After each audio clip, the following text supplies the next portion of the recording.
ফরজ সম্পর্কে, ওয়াজিবাত সম্পর্কে, জায়েজ নাজায়েজ সম্পর্কে, করণীয় বর্জনীয় সম্পর্কে, রমজান সংক্রান্ত, সিয়াম সংক্রান্ত এবং তারাবি সংক্রান্ত সব জানতে হবে।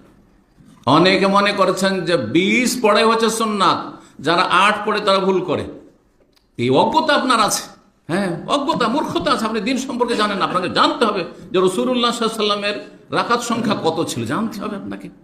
আর তারপরে নফল নিয়ত আপনি 100 পড়েন, 50 পড়েন, তাতে কোনো অসুবিধা নেই। কিন্তু কথা হচ্ছে নবী সাল্লাল্লাহু আলাইহি ওয়াসাল্লাম বাস্তবে কত রাকাত পড়েছেন এবং তার কোয়ালিটিটা কেমন ছিল। আমরা যে আধা ঘন্টাতে 20 পড়লো আধা ঘন্টা, আর 8 পড়লো আধা ঘন্টা, নবী সাল্লাল্লাহু আধা ঘন্টা 1 ঘন্টা পড়েছেন না রাতের অধিকাংশ সময় পড়েছেন, জানতে হবে না? অবশ্যই জানতে হবে।